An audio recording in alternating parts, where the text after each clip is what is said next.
Nesse vídeo, iremos apresentar um seminário com o tema Equipamentos de Telecomunicação, focando em modems, DSL e internet a cabo. O grupo é formado por mim, Thiago, Gabriel Gasparoni, Marlon e Thales. Antes de falarmos sobre modems e cabos, precisamos entender o que são telecomunicações. A palavra vem do grego tele, que significa distância. Telecomunicação é a comunicação de informações entre pontos distantes.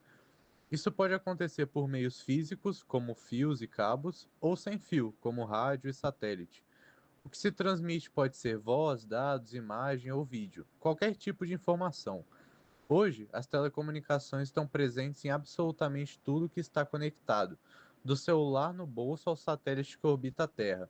E os equipamentos de telecomunicação são os dispositivos físicos que tornam isso possível, como os modems que falaremos a seguir.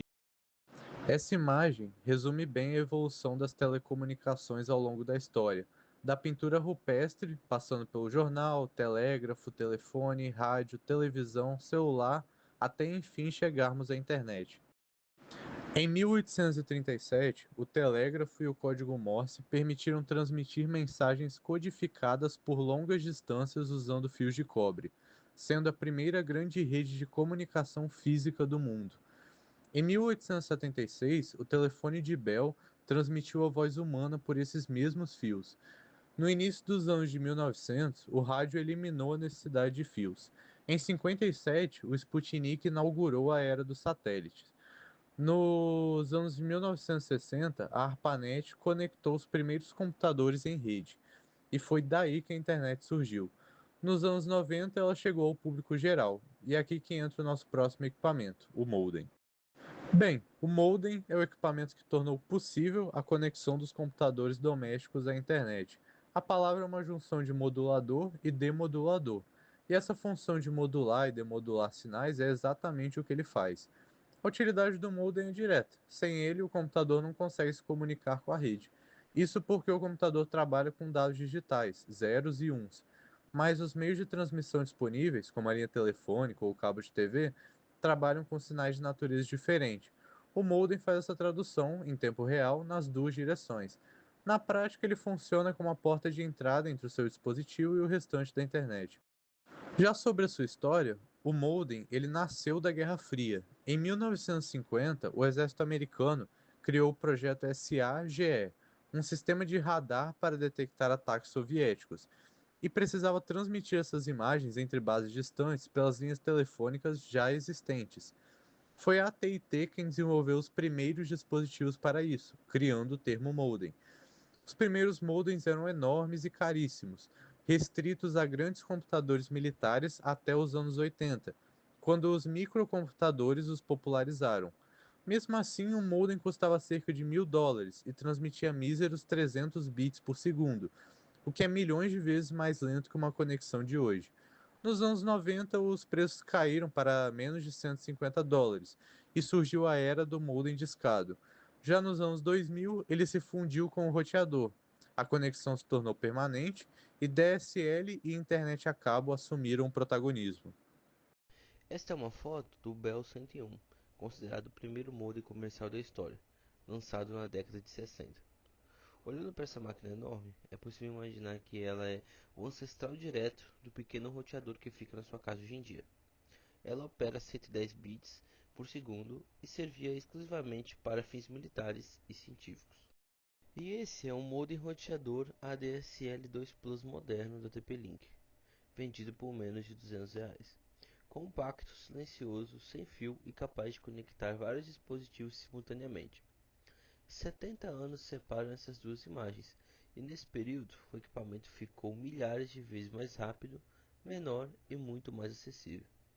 O funcionamento do modem segue o mesmo princípio, independente do tipo. O computador gera dados digitais, que são sequências de 0 e 1. O modulador converte esses dados em um sinal físico adequado ao meio de transmissão. Uma variação elétrica na linha telefônica, uma frequência de rádio no cabo coaxial ou um pulso de luz na fibra ótica, podendo variar de acordo com o meio no qual é transmitido. Esse sinal viaja pelo meio de transmissão. Do outro lado, o demodulador faz o processo inverso. converte o sinal físico de volta em dados digitais, para que o computador possa entender. Esse processo se dá por meio da modulação e demodulação, formando assim a sigla que conhecemos atualmente, modem. Existem tipos diferentes de modem conforme o meio que utilizam. O modem analógico ou discado usa linha telefônica e foi o mais comum até os anos 2000. O modem ADSL usa a mesma linha telefônica, mas com uma tecnologia digital muito mais rápida. O cable modem usa o cabo coaxial das operadoras de TV. E o modem de fibra ótica, o mais moderno, usa pulsos de luz e alcança as maiores velocidades disponíveis atualmente no mercado. O esquema observado ilustra o processo de forma clara. À esquerda, o sinal digital saindo do computador, ondas quadradas representando 0 e 1. O modem converte isso em um sinal analógico, as ondas curvas no centro, que viaja pela linha. Do outro lado, o segundo modem reconverte tudo de volta para digital. É esse processo acontecendo bilhões de vezes por segundo que permite que a internet que utilizamos no nosso dia a dia possa funcionar. Agora vamos falar um pouco sobre o DSL, o Digital Subscriber Line. Mas antes de explicar o que ele é, vale entender o porquê ele foi criado. No final da década de 90, o modem discado dominava o acesso à internet doméstica, mas ele tinha três problemas sérios. Primeiro, ele era muito lento, sua velocidade máxima era de apenas 56 kb por segundo. Segundo motivo, ele era muito caro, cobrava por minutos de conexão semelhante a uma ligação telefônica. E terceiro, ele bloqueava a linha. Enquanto você estava conectado, ninguém podia ligar ou receber chamadas. Isso cortava o sinal. De forma resumida, podemos perceber que ele era inviável para o crescimento da internet. Nesse cenário, surgiu o DSL como solução direta para esses três problemas. Sua utilidade é permitir o acesso à internet em alta velocidade usando a linha telefônica de cobre, que já existia na época, sem precisar instalar uma nova infraestrutura e sem bloquear as chamadas. Isso foi possível porque o DSL divide a linha em faixas de frequência. Uma pequena faixa é reservada para a chamada e a maior parte é reservada para os dados. Resultado: a internet e o telefone funcionando no mesmo cabo, no mesmo fio.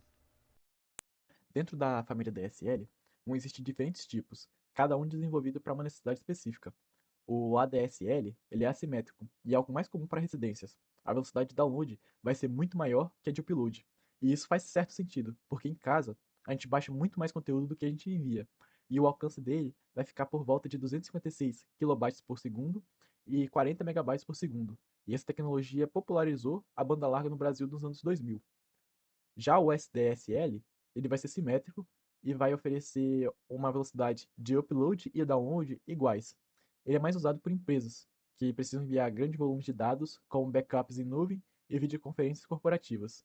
E também a gente vai ter o VDSL, o Very High Speed DSL. Essa vai ser a versão mais rápida da família, podendo chegar a centenas de megabytes por segundo, e a contrapartida é que vai exigir que o usuário esteja muito próximo da central telefônica. E falando na central, o equipamento-chave do lado da operadora é a DSL-AM. Ela vai receber os sinais de todos os assinantes e vai encaminhar eles para a internet. Uma limitação relevante é que acima de 5 km da central, o sinal vai se degradar tanto que a tecnologia vai se tornar inviável. O terceiro equipamento é a internet a cabo, que vai usar uma arquitetura chamada HFC, Hybrid Fiber Coaxial. A motivação para o seu surgimento veio de uma oportunidade. Nos anos 70, as operadoras de TV a cabo, chamadas de KTV, já tinham instalados os cabos coaxials em milhões de residências em todo o mundo. No início dos anos 90, essas operadoras elas perceberam que esses cabos tinham uma capacidade muito maior que a necessária para transmitir apenas canais de TV. A ideia foi aproveitar essa capacidade ociosa para transmitir também a internet. A utilidade da internet a cabo foi justamente por isso, oferecer velocidades de conexão muito superiores ao ADSL, usando uma infraestrutura já instalada. Aí, além da internet, a mesma rede passou a transmitir TV e telefone simultaneamente, o que ficou conhecido como Triple Play. Três serviços em um único cabo chegando na sua casa. Bom, esse corte transversal ele vai mostrar o interior do cabo coaxial, da parte mais interna para a de fora. O condutor central de cobre ele vai carregar o sinal. Já o dielétrico ele vai isolar eletricamente esse condutor. A malha metálica vai blindar o cabo contra interferências eletromagnéticas externas, e o revestimento de PVC vai proteger tudo isso. Essa estrutura é que permite o cabo coaxial transmitir sinais de alta frequência com eficiência, e é ele que chega da sua casa vindo da rua. O caminho do sinal na rede HFC ele vai seguir etapas bem definidas. Tudo vai começar no headend, a central da operadora. Ali, os dados vão chegar à internet e eles vão ser preparados para a distribuição. Dali, esses dados vão viajar por cabos de fibra óptica até um nó óptico instalado no bairro.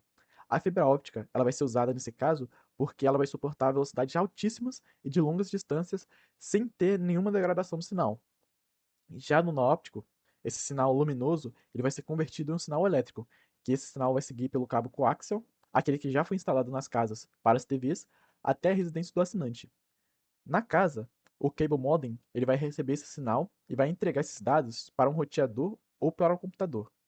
O protocolo que vai organizar esse tráfego todo é o DOCSIS. Um ponto importante: nessa arquitetura, a banda ela é compartilhada entre todos os usuários de um mesmo nó óptico, o que vai causar lentidão em horários de pico, quando muita gente está conectada ao mesmo tempo.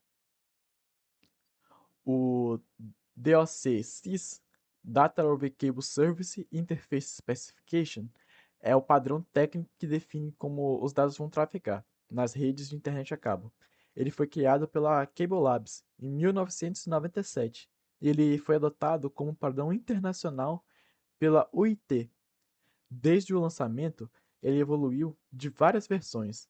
A versão 1.0 trouxe conectividade básica. A 3.0, ainda muito usada, vai alcançar até 400 megabytes por segundo compartilhados, velocidade suficiente para a maioria das residências.